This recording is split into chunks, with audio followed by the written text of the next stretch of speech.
प्रिय साथियों, आज हम आपके साथ एक ऐसे टॉपिक पर डिस्कस करेंगे जो थोड़ा लीक से हटकर है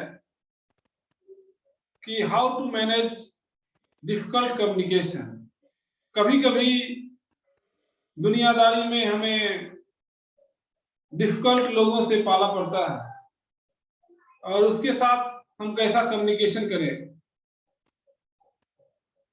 क्योंकि जिंदगी में खाली अच्छे लोगों से ही पाला नहीं पड़ता है और कभी-कभी सिचुएशन भी ऐसा रहता है। तो उस डिफिकल्ट सिचुएशन में हम कैसे कम्युनिकेट करें, इसमें कुछ प्रतिष्ठित जर्नल्स मैगजीन का हमने ऐसे पढ़ा है जो हम आपके साथ शेयर कर रहे हैं। कहीं भी कोई भी डिफिकल्ट कंडीशन हो, डिफिकल्ट सिचुएशन हो, कठिन परिस्थिति हो, हमें रिश्ते की कद्र करना चाहिए, क्योंकि जब हम सामने वाला को वैल्यू करेंगे, सामने वाला का इज्जत करेंगे, तभी सामने वाला हमें इज्जत करेगा। जब हम किसी काम के लिए किसी के पास जाते हैं तो उस आदमी का कन्वीनियंस, उसका समय देखना चाहिए कि वो बात करने की स्थिति में है या नहीं है। हम उससे परमिशन भी ले सकते हैं। अगर हम परमिशन लेते हैं तो वो हमारी बात को ध्यान से सुनेगा। एक्टिव लिसनिंग, हमें दूसरे की बात को ध्यान से सुनना होगा। जब हम दूसरे की बात को ध्यान से नहीं सुनेंगे तो फिर हम जवाब नहीं दे पाएंगे। इसके बाद आप जिस आदमी से आपको डिफिकल्ट कम्युनिकेशन करना है उसको आप बताएं कि देखिए, मुझे भी अपना बात रखना है। आप मेरी बात सुनेंगे तभी आप मेरी बात को समझ पाएंगे। इसलिए अपना ईमानदारी से अपना पक्ष रखना चाहिए और शांति से अपनी बात को कंप्लीट करने का कोशिश करना चाहिए। आपको डिफिकल्ट कम्युनिकेशन में थोड़ा पेशेंस रखना होगा, अटेंटिवली लिसनिंग करना होगा और फिर ये भी देखना होगा कि क्या उस आदमी के साथ हमारा कोई कॉमन इंटरेस्ट है, क्या ऐसा कोई सिचुएशन है जिसमें दोनों को फायदा हो सकता है। और आप कोशिश कर सकते हैं कि नैरो डाउन कर सकते हैं कि हमारा डिफरेंस कैसे कम हो सकता है।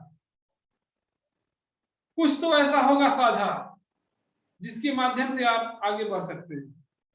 क्वेश्चन पूछ सकते हैं। आपके पास एक उद्देश्य रहना चाहिए। दूसरे के पर्सपेक्टिव को, दूसरे को नजरिया को जानने का कोशिश करना चाहिए, क्योंकि डिफिकल्ट कम्युनिकेशन भी 50-50 का खेल होता है। क्योंकि आप उस दूसरे आदमी के नजरिया को नहीं जानते हैं कि वो क्यों अपने जिद पर कायम है, तो उस आदमी के नजरिया से भी आप दुनिया को देख सकते हैं। हमें कम्युनिकेशन जब हम करते हैं तो एक दूसरे को ब्लेम के साथ हम नहीं करते हैं। न्यूट्रलिटी मेंटेन कीजिए, नॉन ब्लेमिंग मैनर होना चाहिए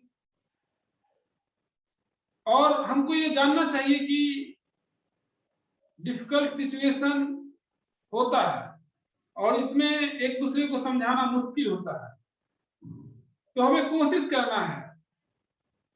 ये बात एक्सेप्टेंस हम करते हैं कि सिचुएशन डिफिकल्ट है और इसमें टॉपिक पर ज्यादा डिस्कस करना चाहिए, व्यक्ति पर नहीं। पॉजिटिव माइंड में रहें, सिचुएशन भले खराब है लेकिन सकारात्मक पहलू उसका लेके चले और ये नहीं सोचे कि जीत ही होगा, क्योंकि सारे सिचुएशन हमारे हाथ में नहीं होती। कुछ सिचुएशन बियॉन्ड कंट्रोल होता है, हमारे हाथ में अटेम्प्ट होता है।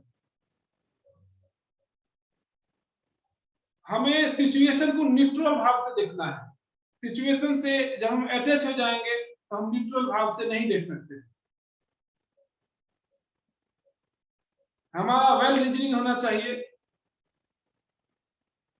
एम्पैथी के साथ, सिंपैथी के साथ बातचीत होना चाहिए, थोड़ा स्लो हम अपने बातचीत को करें ताकि एक दूसरे का सुन सकें, एक दूसरे के पॉइंट को समझा सकें। रिएक्ट देने से पहले थोड़ा पॉज करें, रुके,